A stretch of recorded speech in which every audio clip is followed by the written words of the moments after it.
Hey guys, I'm coming at you a little down. And if you follow the NFL news, you know why. Ryan Tannehill, non contact, just falls over.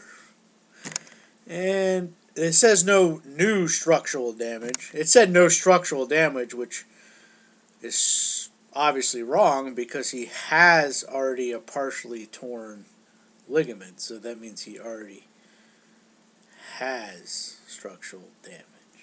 So that report made no sense. But supposedly no more structural damage than usual. But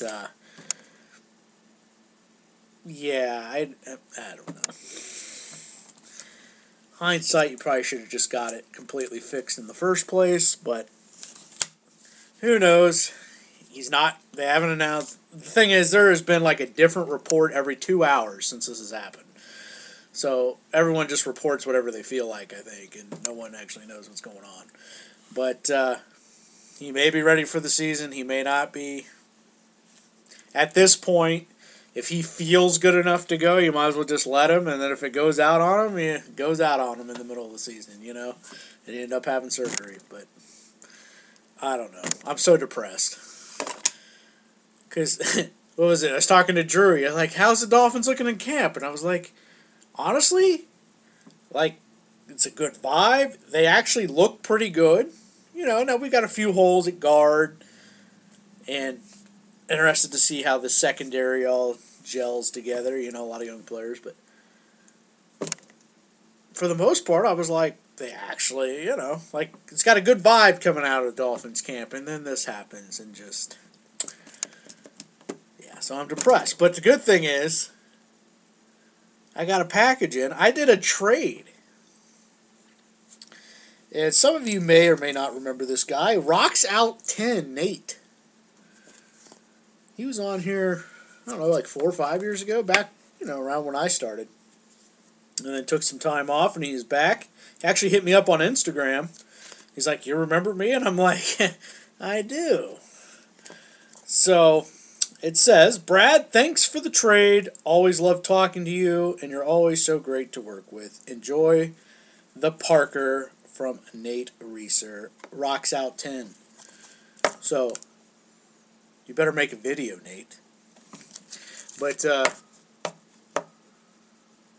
yeah. I really appreciate it because, you know, he hit me up and he's like, hey, I've got 2 Dolphins cards. One I already had. And then this other one I was like, ooh, me likey. But he collects bears, which I didn't have any bears. But he was nice enough. I had the John Ross auto from Certified. I traded him. And he was nice enough to take that, even though I know it wasn't PC. So I really appreciate it. You didn't have to do that for sure. So while the value was, you know, good, it still wasn't his PC. So I really appreciate you accepting it. It's numbered 14 out of 60. It's the red Prism autograph of Devontae Parker. Rookie autograph. Not one of the good signature, because he has like 2 different signatures.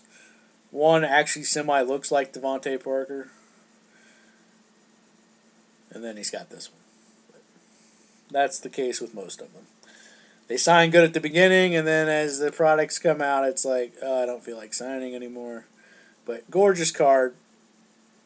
I have the green cracked ice of this that Anthony gave me, which is freaking gorgeous. And I got this one. So, Nate, appreciate it, brother. Really is a pretty card. I like it. A little bit of product talk of the stuff come out. Topps Chrome is shit. Topps Chrome Baseball. At the price point, stay away. I should have made this video 2 days ago to let you all know. Stay away. Now, that isn't not to say that you're not going to see a couple big hits come out. Obviously, that's the case with anything. But stay away. If you really see something you want, just wait for it to pop up on eBay with all the chrome junkies that just rip it and are getting killed.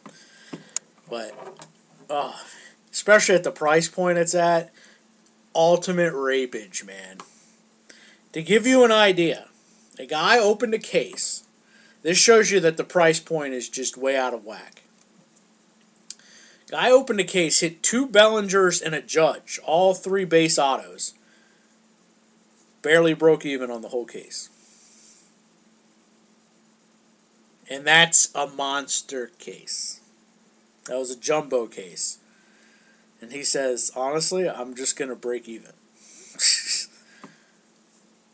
And that's like a monster case, right? Stay away. Stay away from ripping. Now, actually, a good, what I call break with your kid, or even like I enjoyed it, I break the box of it, Donruss football. It's good for the price point. Good chance that you get some vets, get some rookies, a lot of cards, a lot of numbered cards, fun rip, perfect to do if you got kids, or just perfect if you want a nice little rip for yourself. So, there you go. But stay away from the Topps Chrome. Just trust me. I'm saving you money. But, yeah. What else is going on? Oh. Alright, guys. I'm going to talk about this jersey situation with Panini. Okay, first off, it's not just Panini, guys. This is the part that's like, because people are like, I'm not going to buy Panini products, Panini patches anymore. But you're going to buy Topps and Upper Deck? They've all done the same shit.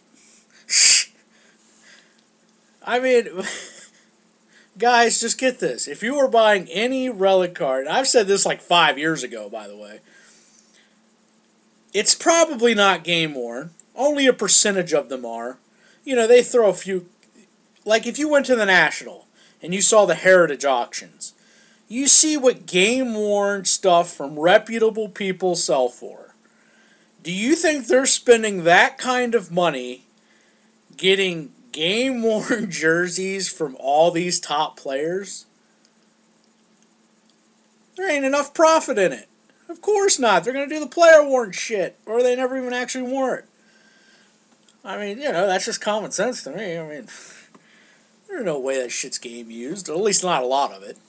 Like, they spent $40,000 on a Tom Brady game used jersey.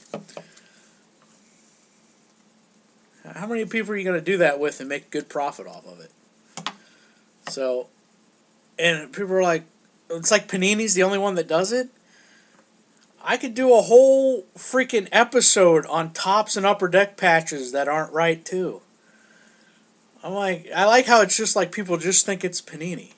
Like in Topps Strata, you know, where they put the little sticker, this is Topps, where it's showing you what game it's from. Brilliant idea, right? Well, I saw one, this was, you know, months back, where you type it in, and it tells you the date. It was a Mets player, and the guy was on the DL the date it says he wore the jersey. So, obviously, he didn't wear the jersey. It's not just Panini, folks. So, just in general, if you were buying relics, assume they're not game used. Don't pay extra because you think they're game used. Just do it because you like the cards. Like, I like patch cards. I like the look of patch cards. I'm not naive enough to think they're all game worn. But I also won't spend the top dollar thinking they are. So there you go. But this whole, like, Panini's the only one that does it, I'm like, you aren't that naive, are you? Like, trust me, all of them do it. Panini's probably number one, but that's just because they produce more cards. You know, they have 2 major licenses, so they've got more shit out there. But they're all immoral. All the relics you see, just assume they are not game worn, folks, no matter if it says it or not. So, there you go. That's my 2 cents. Like, if I see another post about, oh, look, it's a Mitchell and Nets patch. Well, yeah, it's not game worn. We already know this. This is not something new. If you don't like it, you don't buy it. Like, I've seen a lot of people that are like, they're just not going to buy the patch cards anymore. Brilliant. But, like, come on. Like, this isn't a new thing. And all the companies do it. Don't be naive enough to think it's just Panini. I've seen it in all of them. I see a lot of product ripped, and I'm telling you, all of them do it. So, yeah, that's my little thing. Like, if I see another post about, oh, is this really Game Worn? No, it's not. Okay? None of the relics, assume none of the relics are Game Worn. There are some that are. You know, they got to sprinkle a few in there.